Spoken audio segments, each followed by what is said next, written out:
તો ચલો વિદ્યાર્થી મિત્રો, આપણે હવે સાયકોલોજીમાં આગળ 8મા ચેપ્ટરનો અભ્યાસ કરીશું. સાયકોલોજીમાં આગળ 8મા ચેપ્ટરનો અભ્યાસ કરીશું. 8મું ચેપ્ટર છે પર્યાવરણ અને વર્તન. 8મા ચેપ્ટરનું નામ શું છે? પર્યાવરણ અને વર્તન.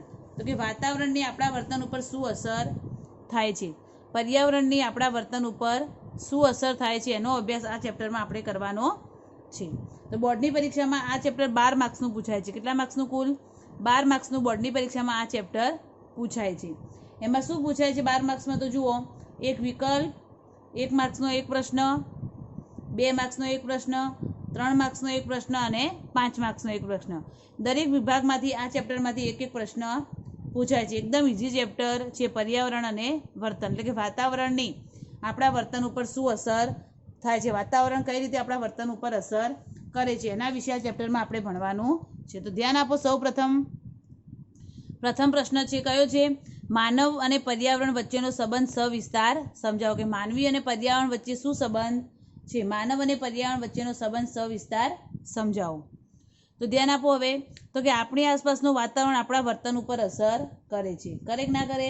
કે આપણી આસપાસ જે વાતાવરણ છે એ વાતાવરણ આપણા વર્તન ઉપર અસર કરે. જેવું વાતાવરણ હોય એ પ્રમાણે આપણું વર્તન હોય. અતિશય ગરમી હોય તો વ્યક્તિનું અતિશય ગરમી હોય તો વ્યક્તિનું વર્તન શું થઈ જાય? બદલાઈ જાય. વ્યક્તિ વધારે ગુસ્સાવાળો થઈ જાય, ચીડિયો સ્વભાવ થઈ જાય. વાતાવરણ ઠંડુ હોય તો વ્યક્તિનું મગજ પણ કેવું રહે? મન પણ ઠંડુ રહે છે. એટલે કે આજુબાજુનું જેવું વાતાવરણ હોય એ પ્રમાણે વ્યક્તિનું વર્તન હોય છે. એટલે કે વાતાવરણની અસર આપણા વર્તન ઉપર થતી હોય છે. પર્યાવરણ માનવી પર અસર કરે છે અને માનવી પર્યાવરણને અસર પહોંચાડે છે. કે વાતાવરણની આપણા ઉપર અસર થાય છે અને આપણું વર્તન છે એ પર્યાવરણને પણ અસર પહોંચાડે છે. એટલે કે પર્યાવરણ માનવી પર અસર કરે છે અને માનવી પર્યાવરણને અસર પહોંચાડે છે. કઈ રીતે? આપણે અગાઉ હવે ભણીશું પછી કે કઈ રીતે પર્યાવરણ માનવી પર અસર કરે છે અને માનવી કઈ રીતે પર્યાવરણને અસર પહોંચાડે છે. હવે આપણે આના પછી ભણીશું. આગળ ધ્યાન આપો કે ભૌતિક પર્યાવરણમાં જંગલો અને અન્ય ભૌગોલિક સંપત્તિ જેમ કે શહેરો, રહેઠાણો, બજારો, ઓફિસો અને રેલવે જેવા માનવ સર્જિત પર્યાવરણનો પણ સમાવેશ થાય છે. કે ભૌતિક પર્યાવરણમાં શેનો સમાવેશ થાય છે? પરીક્ષામાં પૂછાય કે ભૌતિક પર્યાવરણમાં શેનો સમાવેશ થાય છે? તો શેનો સમાવેશ થાય? તો કે જંગલો અને અન્ય ભૌગોલિક સંપત્તિ જેમ કે શહેરો હોય, રહેઠાણો હોય, બજારો હોય, ઓફિસ અને રેલવે એ બધા માનવ સર્જિત પર્યાવરણનો એમાં સમાવેશ થાય છે. ભૌતિક પર્યાવરણ આપણા વર્તન પર અનેક રીતે અસર કરે છે. કે ભૌતિક પર્યાવરણ જે છે એ આપણા વર્તન ઉપર અનેક રીતે અસર કરતું હોય છે. તેમાં ખાસ કરીને ઋતુઓ, હવામાન અને તાપમાનની વિવિધ અસરો જોવા મળે છે. ઋતુઓ બદલાય, વ્યક્તિનું વર્તન બદલાય છે. હવામાન, તાપમાન એ બધાની અસર વ્યક્તિના વર્તન ઉપર થાય છે. એટલે કે વિવિધ અસરો જોવા મળે છે. અત્યંત ગરમી, ઠંડી, મધ્યમ તાપમાન, ભેજ, ધુમ્મસ કે વરસાદી વાતાવરણ દરેકની અસર માનવીના વર્તન ઉપર જોવા મળે. કે અતિશય ગરમી હોય, ઠંડી હોય, મધ્યમ તાપમાન હોય, ભેજ હોય, ધુમ્મસ હોય, વરસાદનું વાતાવરણ હોય, તો બધાની અસર માનવીના વર્તન ઉપર થાય છે, માનવીના વર્તન ઉપર જોવા મળે છે. ઠંડા વાતાવરણ કરતાં ગરમ વાતાવરણમાં લોકોમાં ઉશ્કેરાટ કે આક્રમકતાનું પ્રમાણ વધુ જોવા મળે છે. કે ઠંડુ વાતાવરણ હોય એના કરતાં જો ગરમ વાતાવરણ હોય, અતિશય ગરમી પડતી હોય, તાપમાન ઊંચું રહેતું હોય તો લોકોમાં ઉશ્કેરાટ અને આક્રમકતાનું પ્રમાણ કેવું હોય છે? વધુ હોય છે. પરીક્ષામાં ઘણીવાર 1 માર્ક્સનો પ્રશ્ન પૂછાય છે કે કેવા વાતાવરણમાં લોકોમાં ઉશ્કેરાટ કે આક્રમકતાનું પ્રમાણ વધુ જોવા મળે છે? તો કેવું વાતાવરણ આવે? ગરમ વાતાવરણમાં. કેવું વાતાવરણ? ગરમ વાતાવરણમાં લોકોમાં ઉશ્કેરાટ અને આક્રમકતાનું પ્રમાણ વધારે જોવા મળે છે. અહીંયા દાખલા તરીકે આપેલું છે, જુઓ કે ઊંચા તાપમાનમાં બેટ્સમેન વધુ દડા ફટકારે છે, જે બેટ્સમેનનું આક્રમક વર્તન બતાવે છે. કે ઠંડા વાતાવરણમાં મેચ રમાતી હોય એના કરતાં ગરમ વાતાવરણમાં મેચ રમાતી હોય, વાતાવરણ ગરમ હોય ત્યારે કે જે ઊંચું તાપમાન હોય ત્યારે બેટ્સમેન વધુ દડા ફટકારે છે, કારણ કે એનું ગરમીના કારણે એનું વર્તન કેવું હોય છે? આક્રમક વર્તન હોય છે. ગરમીના કારણે એનું વર્તન આક્રમક હોય છે, એના કારણે વધુ દડા ફટકારે છે. પર્યાવરણની પ્રદૂષણની માનવ કાર્ય ઉપર વિપરીત અસર થાય છે. જેમ કે ઘોંઘાટજન્ય પરિસ્થિતિ માં કાર્ય કરવામાં વધારે શારીરિક અને માનસિક શક્તિઓ વપરાય છે. કે પર્યાવરણની પ્રદૂષણની માનવ કાર્ય ઉપર પણ વિપરીત અસર થાય. કે અતિશય ઘોંઘાટવાળી પરિસ્થિતિ હોય તો ઘોંઘાટવાળું વાતાવરણ હોય એના કારણે વ્યક્તિએ પોતાની શારીરિક અને માનસિક શક્તિ કેવી વાપરવી પડે? વધુ વાપરવી પડે છે. જ્યારે એકદમ શાંત વાતાવરણ હોય, ઘોંઘાટ ના હોય, શાંત વાતાવરણ, તો વ્યક્તિ સારી રીતે કામ કરી શકે છે. એની શારીરિક અને માનસિક શક્તિ ઓછી વપરાય છે. જ્યારે ઘોંઘાટવાળું વાતાવરણ હોય તો શારીરિક અને માનસિક શક્તિ કેવી વપરાય છે? વધારે વપરાય છે. આવી પરિસ્થિતિમાં ઘોંઘાટવાળી પરિસ્થિતિ હોય તો કે વ્યક્તિ જલ્દીથી થાકી જાય છે અને તેનો સ્વભાવ પણ ચીડિયો બની જાય છે. કે વ્યક્તિ જલ્દીથી થાકી જાય, એનો સ્વભાવ પણ ચીડિયો બની જાય, કારણ કે અતિશય ઘોંઘાટમાં રહે છે એટલે વધારે એનો ચીડિયો સ્વભાવ બની જતો હોય છે. સાંસ્કૃતિક પર્યાવરણમાં સાહિત્ય રચનાઓ, કલા કારીગરી, તાજમહાલ અને અક્ષરધામ જેવી વિશિષ્ટ સ્થાપત્ય રચનાઓ જેવી માનવ સર્જિત સામગ્રીનો સમાવેશ થાય છે. પરીક્ષામાં ઘણીવાર પૂછાય છે આ પણ, કે સાંસ્કૃતિક પર્યાવરણમાં શેનો સમાવેશ થાય છે? તો સાંસ્કૃતિક પર્યાવરણમાં શેનો સમાવેશ થાય? તો કે સાહિત્ય રચનાઓ, કલા કારીગરી, તાજમહાલ અને અક્ષરધામ જેવી વિશિષ્ટ જે સ્થાપત્ય રચનાઓ છે એવી માનવ સર્જિત સામગ્રીનો સમાવેશ થાય છે. એના પછી છે મનોવૈજ્ઞાનિક પ્રક્રિયાઓમાં શેનો સમાવેશ થાય છે? તો મનોવૈજ્ઞાનિક પ્રક્રિયાઓમાં વિચારણા, કલ્પના, સ્મૃતિ, તર્ક, પ્રેરણા, લાગણી, આવેગ, શિક્ષણ જેવી પ્રક્રિયાઓનો સમાવેશ થાય છે. કે મનોવૈજ્ઞાનિક પ્રક્રિયાઓમાં બધી માનસિક પ્રક્રિયાઓ, મગજને લગતી બધી પ્રક્રિયાઓનો સમાવેશ થાય છે. માનસિક પ્રક્રિયાઓનો સમાવેશ થાય છે મનોવૈજ્ઞાનિક પ્રક્રિયાઓમાં. તો વિચારણા, કલ્પના હોય, સ્મૃતિ, તર્ક, પ્રેરણા, લાગણી, આવેગ, શિક્ષણ, એ બધી પ્રક્રિયાઓનો સમાવેશ મનોવૈજ્ઞાનિક પ્રક્રિયાઓમાં થાય છે. હવે આપણે આગળ નવો પ્રશ્ન જોઈશું કે પર્યાવરણ અને વર્તનના મુખ્ય 5 ઘટકો સમજાવો. આઈએમપી પ્રશ્ન છે. ઘણીવાર 5 માર્ક્સમાં પ્રશ્ન પૂછાય છે. કેટલા માર્ક્સમાં? 5 માર્ક્સમાં. કે પર્યાવરણ અને વર્તનના મુખ્ય 5 ઘટકો સમજાવો. પર્યાવરણ અને વર્તનના મુખ્ય 5 ઘટકો કયા છે? અથવા બીજી રીતે આ પ્રશ્ન પૂછાય તો કે માનવ અને પર્યાવરણ સંબંધના 5 ઘટકો સમજાવો. તો પહેલું ઘટક છે કયું છે? ભૌતિક ઘટકો. કયું છે પહેલું ઘટક? ભૌતિક ઘટક. તો ભૌતિક ઘટકમાં શેનો સમાવેશ થાય છે? તો કે ભૌતિક પર્યાવરણમાં આબોહવા, તાપમાન, વરસાદ, અન્ય વનસ્પતિઓ, વન્ય પશુ પંખીઓ જેવા કુદરતી પર્યાવરણના ઘટકોનો સમાવેશ થાય છે. કે ભૌતિક ઘટકોમાં શેનો સમાવેશ થાય છે? તો કે આબોહવા, તાપમાન, વરસાદ, અન્ય વનસ્પતિઓ, વન્ય પશુ પંખીઓ જેવા કુદરતી પર્યાવરણના ઘટકોનો સમાવેશ થાય છે. બીજું છે સામાજિક સાંસ્કૃતિક ઘટકો. કે સામાજિક સાંસ્કૃતિક ઘટકોમાં શેનો સમાવેશ થાય છે? તો સામાજિક સાંસ્કૃતિક ઘટકોમાં ધોરણો, રિવાજો, મનોવલણો, પૂર્વગ્રહો, પરંપરા, માન્યતા જેવા સાંસ્કૃતિક ઘટકોનો સમાવેશ થાય છે. કે સામાજિક સાંસ્કૃતિક ઘટકોમાં ધોરણો હોય, રિવાજો, મનોવલણો, પૂર્વગ્રહો, એ બધાનો સમાવેશ થતો હોય છે. એના પછી છે પર્યાવરણીય અભિમુખતાના ઘટકો. એ પર્યાવરણીય અભિમુખતાના ઘટકો કયા કયા છે? તો કે લોકોની પોતાની આસપાસના પર્યાવરણ અંગેની માન્યતાઓ સાથે પર્યાવરણીય અભિમુખતા સંકળાયેલ છે. કે લોકો જે વાતાવરણમાં રહે છે, લોકોની પોતાની આસપાસ જે પર્યાવરણ છે, જે વાતાવરણ છે, એ અંગે લોકોની શું માન્યતાઓ છે, લોકો પોતાની આસપાસના વાતાવરણ પર્યાવરણ અંગે કેવી માન્યતાઓ ધરાવે છે, એ પર્યાવરણીય અભિમુખતા સાથે સંકળાયેલું છે. આગળ છે પર્યાવરણીય ઘટકો, પર્યાવરણીય વર્તનના ઘટકો.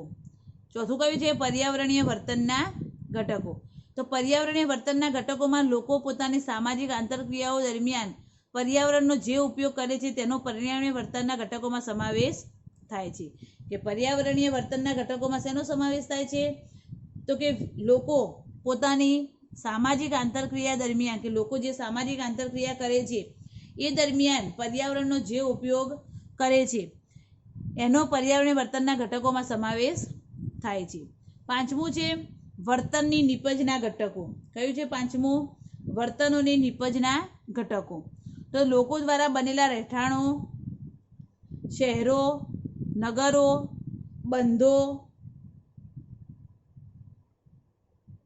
બંધો વગેરે ને વર્તનની નિપજ અંગેના ઘટકો તરીકે ઓળખવામાં આવે છે. કે લોકો જે બનાવ્યું છે, જે માનવ સર્જિત છે, કે લોકોએ જે બનાવેલું છે, કે રહેઠાણો હોય, શહેરો હોય, નગરો હોય, બંધો હોય વગેરેને જે વર્તનના નિપજોની ઘટકમાં એનો સમાવેશ થાય છે. હવે આગળ નવો પ્રશ્ન છે કે ભારતીય સંસ્કૃતિમાં માનવ અને પર્યાવરણ વચ્ચેના સંબંધની સમજૂતી આપો, કે આપણા ભારતીય સંસ્કૃતિમાં માનવી અને પર્યાવરણ વચ્ચેનો સંબંધ કેવો છે એની સમજૂતી આપો. તો કે માનવ જીવન કુદરત પર આધારિત છે અને કુદરતનો હંમેશા આપણને ડર હોય છે. કે આપણું જીવન શેના ઉપર આધારિત છે? કુદરત ઉપર આધારિત છે. આપણું જીવન, માનવ જીવન એ કુદરત ઉપર આધારિત છે અને કુદરતનો હંમેશા આપણને ડર હોય છે. કુદરતનો ડર હોય કે ના હોય? દરેક વ્યક્તિને હોય છે. માનવ જીવન કુદરતનો અવિભાજ્ય અંગ છે. કે માનવ જીવન એ કુદરતનું શું છે? એક અંગ છે. તેમજ માનવ જીવન કુદરતનો સંબંધ દ્વારા સૃષ્ટિ રચાય છે. કે માનવ જીવન અને કુદરતના સંબંધ દ્વારા સૃષ્ટિની રચના થઈ છે. માનવી કુદરતથી પર છે અને તે પર્યાવરણને નિયંત્રિત કરે છે. કે માનવી કુદરતથી પર છે અને પર્યાવરણને નિયંત્રણ કરવું જ જોઈએ.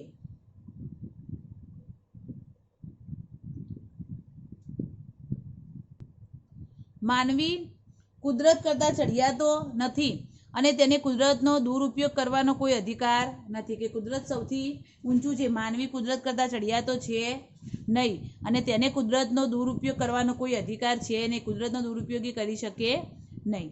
માનવ અને કુદરત વચ્ચેના સંબંધો અને સૃષ્ટિની સમગ્રતા મહત્વની છે. કે માનવ અને કુદરત વચ્ચે જે સંબંધો છે એ સંબંધો મહત્વના છે. ભારતીય વિચારસરણી પર્યાવરણના બધા જ તત્વો સાથે સંબંધ ધરાવે છે. કે આપણા ભારતની જે વિચારસરણી છે, ભારતની જે સંસ્કૃતિ છે એ કુદરતના બધા જ તત્વો સાથે સંબંધ ધરાવે છે. માનવી અને અન્ય જીવસૃષ્ટિ ભાગીદારો છે. કે માનવી અને બીજી જે બધી જીવસૃષ્ટિ છે એ બધી જીવસૃષ્ટિ એકબીજાના શું છે? ભાગીદારો છે. કે વનસ્પતિ હોય, પશુ પંખી હોય, પ્રાણીઓ હોય, એ બધી જીવસૃષ્ટિ છે એ એકબીજાના ભાગીદારો છે. હવે આપણે આગળ જોઈશું નવો પ્રશ્ન કે માનવ વર્તન પર પર્યાવરણની અસરો સમજાવો. કે માનવીના વર્તન ઉપર પર્યાવરણની શું અસર થાય છે? માનવ વર્તન પર પર્યાવરણની અસરો, માનવીના વર્તન ઉપર પર્યાવરણની શું અસર થાય છે? તો પહેલી અસર કઈ છે? ઘોંઘાટનું પ્રદૂષણ, બીજું છે હવાનું પ્રદૂષણ અને ત્રીજું છે ભીડ ગીચતાનું પ્રદૂષણ. પરીક્ષામાં ઘણીવાર પ્રશ્ન પૂછાય છે કે માનવ વર્તન પર પર્યાવરણની અસરો, માનવીના વર્તન ઉપર પર્યાવરણની શું અસર થાય છે? તો કે ઘોંઘાટનું પ્રદૂષણ, હવાનું પ્રદૂષણ અને ભીડ ગીચતાનું પ્રદૂષણ.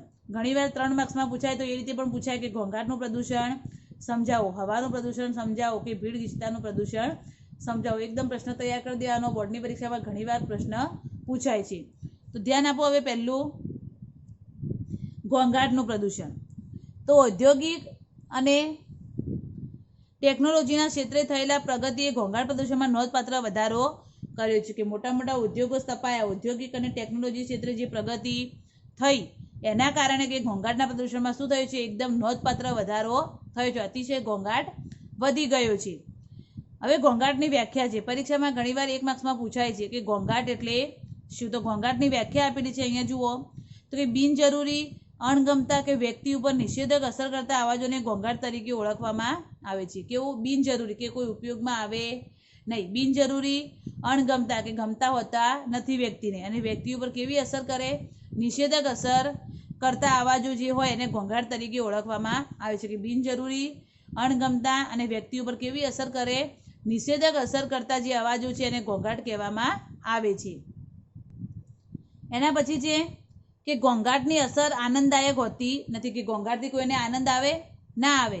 કે બિનજરૂરી અવાજો, નકામો અવાજો, એનાથી કોઈને આનંદ આવતો નથી. એટલે કે ઘોંઘાટની અસર આનંદદાયક હોતી નથી.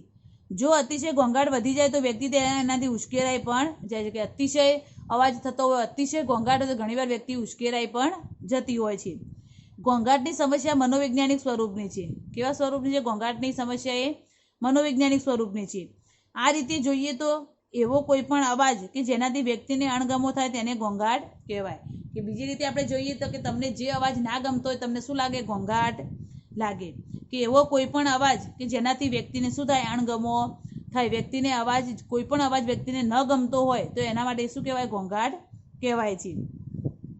દાખલા તરીકે અહીંયા જો ઉદાહરણ આપેલું છે કે જે વ્યક્તિને સંગીત સાંભળવું ન ગમતું હોય તેના માટે સંગીત પણ ઘોંઘાટ બની શકે છે. કે તમને સંગીત સાંભળવું ન ગમતું હોય અને સંગીત વાગતું હોય તો તમારા માટે સંગીત વાગે એ પણ શું કહેવાય છે? ઘોંઘાટ કહેવાય છે. એટલે કે જે વ્યક્તિને સંગીત સાંભળવું ન ગમતું હોય તેના માટે સંગીત પણ એક ઘોંઘાટ બની શકે છે. ઘોંઘાટનું પ્રદૂષણ શારીરિક અને સામાજિક માનસિક અસરો ઉત્પન્ન કરે છે, કે ઘોંઘાટની શારીરિક અને માનસિક અસરો થાય છે. ઘોંઘાટ વ્યક્તિમાં તણાવ, ધ્યાનની એકાગ્રતામાં વિક્ષેપ, વાંચન શક્તિમાં ઘટાડો, કાર્ય કરવાની શક્તિમાં ઘટાડો જેવી પરિસ્થિતિઓ સર્જે છે. ઘોંઘાટના કારણે શું થાય છે? તો ઘોંઘાટના કારણે વ્યક્તિ સતત ટેન્શનમાં, તણાવમાં રહેતી હોય છે, બેચેન રહેતી હોય છે. ધ્યાનની એકાગ્રતામાં શું થાય છે? વિક્ષેપ, કોઈ એક વસ્તુ પર ધ્યાન આપી શકતી નથી. વાંચન શક્તિમાં શું થાય છે? ઘટાડો થાય છે, બરાબર, વાંચી શકતી નથી, વાંચન શક્તિમાં ઘટાડો થઈ જાય છે. કાર્ય કરવાની શક્તિમાં પણ ઘટાડો થાય છે, કે ઘોંઘાટના કારણે આવી બધી અસરો થતી હોય છે. જે લોકો ખૂબ જ ઘોંઘાટયુક્ત વાતાવરણમાં રહેતા હોય તેઓની શારીરિક અને માનસિક શક્તિ વધુ વપરાય છે, કે જે લોકો અતિશય ઘોંઘાટવાળી પરિસ્થિતિમાં રહેતા હોય, સતત અને ઘોંઘાટની પરિસ્થિતિમાં કામ કરવાનું હોય, તો એવી વ્યક્તિમાં શારીરિક અને માનસિક શક્તિ કેવી વપરાય? વધુ વપરાય છે. આ પરિસ્થિતિને લીધે કાર્યમાં વધારાની શક્તિ વાપરવાને કારણે તે જલ્દીથી થાકી જાય છે, કે અતિશય કામ કરવાનું હોય અને અતિશય ઘોંઘાટ હોય, એના કારણે એની શારીરિક અને માનસિક શક્તિ વધુ વપરાય, અને એના કારણે એમને વધારાની જે શક્તિ વાપરવી પડે છે, એના કારણે એ વ્યક્તિ શું થાય? જલ્દીથી થાકી જતી હોય છે, અતિશય ઘોંઘાટમાં રહેતી વ્યક્તિ હોય. આસપાસના અવાજનું અપ્રિય અવાજ તરીકેનું મૂલ્યાંકન એ ઘોંઘાટનું મુખ્ય કારણ છે. કે ઘોંઘાટનું મુખ્ય કારણ શું છે?